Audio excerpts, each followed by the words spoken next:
Could you possibly sort of outline one of the main reasons why people, the most, I guess the most approached reason why people are coming to therapists nowadays? Because I think that may help us define where our society is as a whole nowadays. If you look at it like that, and I'm just trying to recollect, all the clients, basically we deal with a lot of depression. Wow, okay. Huge depression issues. And where does that depression stem from? I don't want to be very judgmental about it, but I feel it's the kind of family structure that we have here. It's a very authoritarian kind of a structure. It's not authoritative. It's, do as I say. So like the whole forced marriages and you have to work and you have to take over your father's business. You have to, because this is, and you're not given a choice. Okay. So even, when we're talking about small children, they are not given a choice. They're told to do. They're told to do. And the same way, if you look at the teachers, when we do teacher training, this is the basic issue I deal with. And I tell them that, give them a choice. And, I mean, half the time they've already decided he's useless. Right.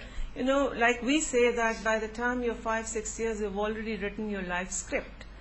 And at times people don't understand and they say, what do you mean by life script? The life script is the child has already decided, because of the input he's getting from the environment, that I'm useless, I'm no good, I don't mean anything to There's anyone. No encouragement, no On the empowerment. other side, a child would decide, I'm useful, I'm good, I can do it. So though you can see the two difference. That's very powerful. In there, that is what you need to give to the child. This is what he grows up. And usually people come to counseling because they have lost their power as a child. Confidence. Lost their power to think, They have lost their power with so much of authoritarian rule, and that do as I say, bas keh diya. Actually, to mujhe Pink Floyd to the Wall yaad aa gaya with the song. When I was a child, I was writing poetry, and the teacher said, "Oh, you want to be a poet?" And it just kills the poet, and the poet's dead, the dream is gone as a child. Yes. A lot of counseling is about, uncovering people's scripts and coming up with counter scripts. That's cognitive therapy. And also working with people's ego states is very powerful. Their adult, their child, and their parent, because, we all having an adequate balance of the three, and having your adult be your dominant ego state is very important. And people here, I think there's, amongst the educated elite at least, a real culture of protracted adolescence. And can you define that for me? Well, I think there's a certain lack of responsibility until their parents pass on, or I see middle-aged people here partying like I'd see frat boys at college, and because they've been suppressed and they've been suppressed. People, Just and feeling again, young. we're going back to duplicity. We're going back to learning to be double, and which all plugs into my basic understanding of why there is stigma around counseling here, which is shame, because you feel there's always. There's your adapted child, which is the child that you have been told you should be. And there's your free child, which is the child you really were. And a lot of Pakistan, I feel, is in adapted child because of our family structure. And because we don't want to let our parents down. And आपने कहा कि our parents are, like you just mentioned, they've imposed कर दिया आपने. Is that a recent problem? Because that has worked forever. It was always there, and probably people lived their lives like that, and they may have had problems, but there may not have been much awareness, but now there is a lot of awareness. And do you think the recent exposure our youth is getting in terms of internet, television, media, it's adding to that because they are seeing a life which they could have? Yes. It's adding to the duplicity. Yet we're living in a totally different society. The majority of people who are coming or going for therapy due to depression, are they mostly male or female? I'm just trying to understand. Same number.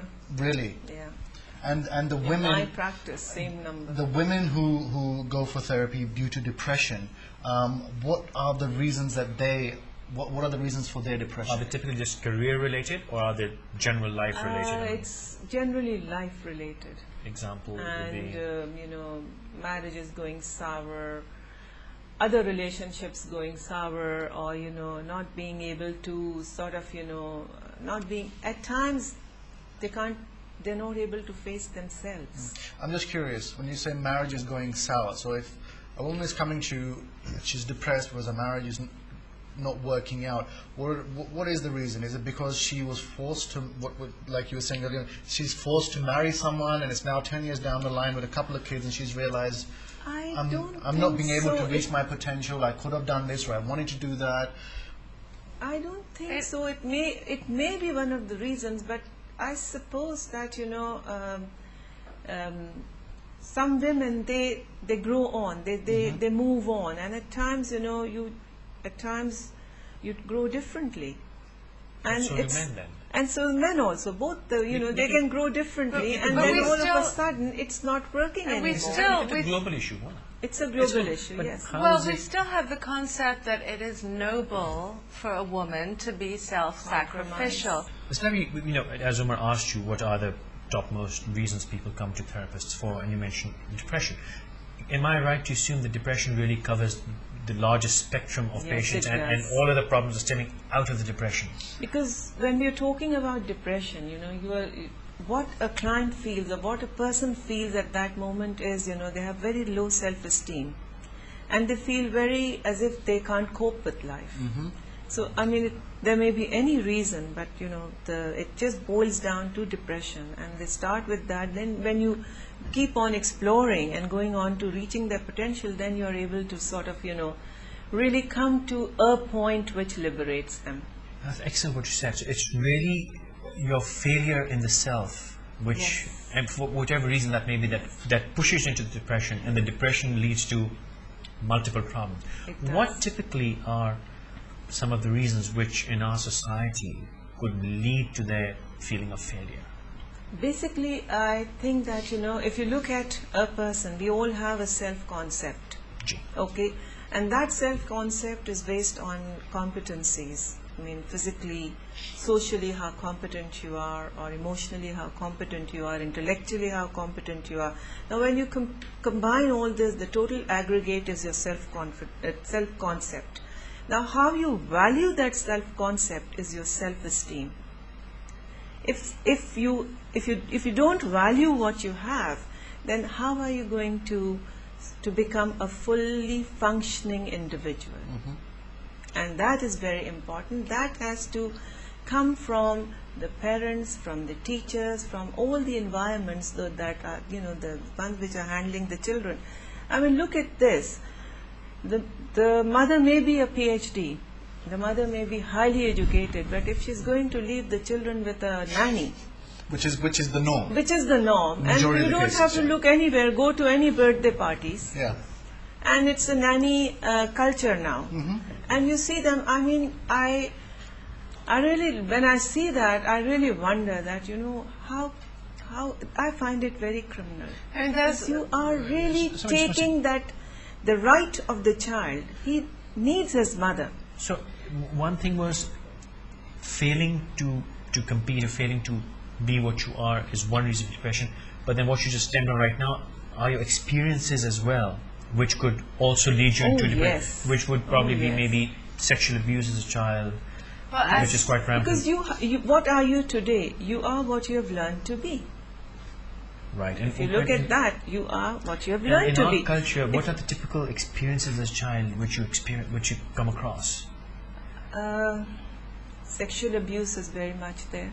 It's not a I myth. mean, It's not a there's myth. sexual No, abuse, no. there's emotional abuse, there's Emotional abuse. neglect, and you know, Neglect would and we be have that thing that nannies are raising children, Yeah, pretty well, much. we have to be very careful about, you know, distinguishing between the lower strata, lower economic strata, and the educated elite. I mean, amongst the poor, basically, you know, the children are being put to work. They have no childhood. and that is abusive. Amongst the educated elite who should know better, children are being left unattended. And the child has no language.